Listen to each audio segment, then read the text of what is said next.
Moro terkujur kaku karena memiliki 10 luka tembakan pada tubuhnya. Halo Cek, terima kasih udah mau singgah di video ini. Apa kabar kalian semuanya? Semoga sehat selalu ya. Kemarin aku membahas tentang misteri, hari ini aku mau membahas sebuah kasus kriminal yang mengguncang Italia. Tanpa berlama-lama lagi, kita masuk ke kasusnya. Italia dihebohkan oleh sebuah kejadian yang akan mengganggu stabilitas politik negara tersebut. Aldo Moro, seorang tokoh politik ternama dan mantan Perdana Menteri Italia, diculik oleh kelompok teroris terkenal Brigades Rosse atau Red Brigade. Culikan ini tidak hanya mencengangkan publik, tetapi juga menjadi simbol dari masa kelam politik Italia. Kisah tragis ini dipenuhi dengan intrik, pengkhianatan, dan keputusan-keputusan yang mengubah sejarah Italia. Siapa Aldo Moro? Aldo Moro adalah seorang tokoh penting dalam politik Italia. Sebagai anggota Partai Democrazia Cristiana atau Demokrasi Kristen, ia dikenal sebagai negosiator ulung dan pernah menjabat sebagai Perdana Menteri sebanyak 2 kali.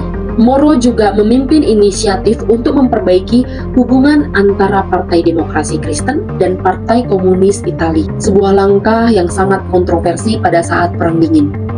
Bagi banyak orang, Moro adalah sebagai harapan, tetapi bagi kelompok radikal seperti Red Brigades, dia adalah sebuah ancaman. Jam 9 pagi 16 Maret 1978, Moro sedang di dalam perjalanan menuju parlemen untuk menghadiri sidang penting. Moro nggak sendirian, Cek. Dia dikawal oleh 5 pengawal bersenjata. Tetapi disinilah naasnya, ketika dia melewati sebuah jalan kecil yang ada di Roma, disinilah, Cek, penyergapan itu terjadi.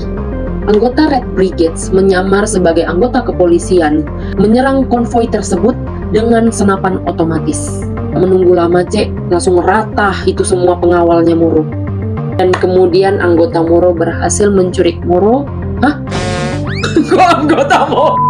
Anggota Red Brigades berhasil menculik Moro dan kemudian membawanya pergi.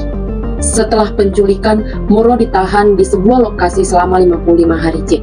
Selama periode ini, Red Brigades mengirimkan surat rekaman pesan dari Moro meminta pemerintah Italia untuk melepaskan semua tahanan-tahanan yang menyandang status sebagai anggota Brigades. Dalam surat-suratnya, Moro memohon kepada kolega-koleganya yang ada di pemerintahan untuk membantu dia menyelamatkan nyawanya.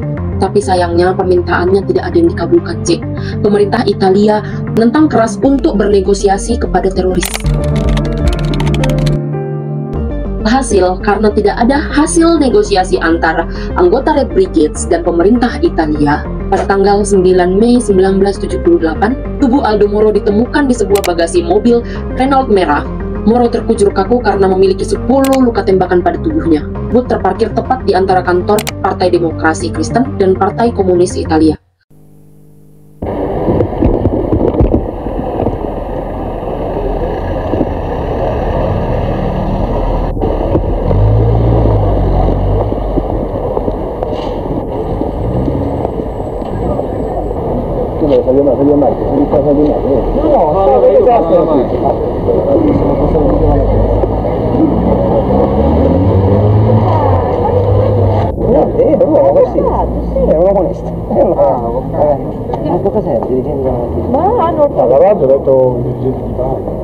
No, di ieri.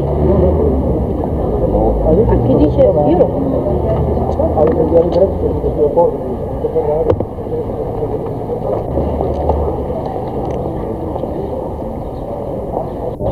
Pochi che si muovono,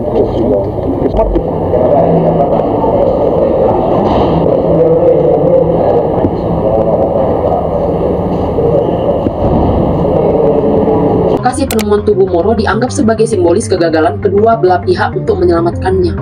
Pembunuhan Aldo Moro tidak hanya mengguncang Italia, tetapi juga menimbulkan pertanyaan, Cek. Apakah pemerintah sengaja membiarkan Moro mati untuk mempertahankan prinsip? Sejauh mana keterlibatan intelijen asing seperti CIA menentang upaya untuk mendekatkan Partai Komunis Italia ke pusat kekuasaannya? Hingga hari ini kasus ini masih menyisakan misteri J, menjadi peringatan pahit tentang bagaimana politik dan kekerasan saling berkaitan. Kisah Aldo Moro adalah cerita tentang ambisi politik, konflik ideologi, dan korban manusia di tengah perang yang tidak terlihat. Sebuah tragedi yang mengingatkan kita bahwa di balik permainan kekuasaan, nyawa manusia seringkali menjadi taruhannya.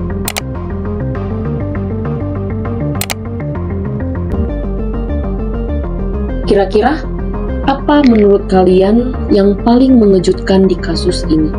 Tulis di kolom komentar. Sampai di sini videonya. Jika kalian punya saran-saran atau ide aku mau bahas apa berikutnya, silahkan tulis di kolom komentar. Dan jangan lupa untuk like, share, dan subscribe supaya aku makin semangat membuat cerita-cerita menarik untuk kalian.